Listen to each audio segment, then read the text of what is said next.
சிறகடிக்க ஆசை சீரியல் இன்னைக்கான எபிசோடில் ரோஹிணி வந்து தேம்பி தேம்பி அழுது நாடகம் போட்டுட்ருப்பாங்க. என் பையனுக்கும் எனக்கும் எந்த ஒரு இதுவுமே இல்லை, சாப்பாடுக்கே நாங்கள் ரொம்ப கஷ்டப்பட்டுட்ருக்கோம். மனோஜுக்காக நான் நிறைய கடன் வாங்கியிருக்கேன், அவன் இப்போ வேலை பார்த்துட்ருக்கான்னு அதுக்கு காரணம் நான் தான். என் குழந்தைய நானும் இப்போ அனாதையாக நிற்கிறோம், என்ன பண்ணனே தெரியல.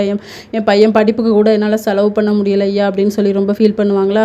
அப்போ மனோஜ் சொல்வார், இல்லை அவள் பொய் சொல்கிறா அப்படின்னு சொல்லிட்டு. அவங்க குடும்பத்துக்கு தான் தெரியாது, ஆனால் மனோஜ் வந்து நான் ஆல்ரெடி கல்யாணம் ஆகி குழந்தை இருக்குன்னு சொல்லிட்டேன், அவர் தான் பொய் சொல்கிறாரு, நீங்கள் தான் இதுக்கு ஒரு வழி சொல்லணும் அப்படின்னு சொல்லிட்டு உடனே அந்த ஜட்ஜி சொல்வார், கல்யாணிக்கும் அவங்க பையனுக்கும் செலவு எல்லாமே நீங்கள் தான் பார்த்துக்கணும், மாதம் 25,000 கொடுக்கணும், அது போக உங்கள் டைவர்ஸ் கேஸை வந்து நான் 6 மாதம் ஒதுக்கி வைக்கிறேன் அப்படின்னு சொல்லிடுவார். மனோஜுக்கு வந்து ஷாக் ஆயிரும். விஜயா வந்து கத்திக்கிட்டு இருப்பாங்க, ஆனால் கோர்ட்டில் வந்து அதெல்லாம் எடுபடாது.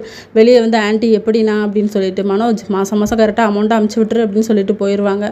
அம்மா நாளைக்கு என்கேஜ்மெண்ட் இருக்கலாமா அப்படின்னு சொல்லி மனோஜ் சொல்லும்போது, இந்த கோர்ட்டில் நடந்த விஷயம் வீட்டில் தெரியக்கூடாது சரியா அப்படிங்கிற மாதிரி சொல்லிடுவாங்க. இன்னொரு பக்கம் முத்துமீனா 2 பேருமே அவங்களுக்கான ட்ரெஸ் எடுத்து வச்சு நம்ம 2 பேரும் மாற்றி செலக்ட் பண்ணிக்கலாம், நீ செலக்ட் பண்ணதை நான் போட்டேன், நான் செலக்ட் பண்ணதை நீ போடு அப்படின்னு சொல்லிட்டு அதை வியர் பண்ணிக்கிட்டு இருப்பாங்க. ஸ்ருதியும் வீட்டுக்கு வந்துடுவாங்க. கோவம் குறைஞ்சி வந்ததில் ரொம்ப சந்தோஷமா அப்படின்னு சொல்லி அண்ணாமலை சொல்லிக்கிட்டு இருப்பார். அப்புறமா முத்துமீனா எல்லாமே டேபிளில் எல்லாமே எடுத்து வச்சுருப்பாங்க என்கேஜ்மெண்ட்டுக்கு தேவையானதை. அதுக்கப்புறம் நம்ம கரெக்டாக மனோஜும் கிளம்பி வந்துடுவார்.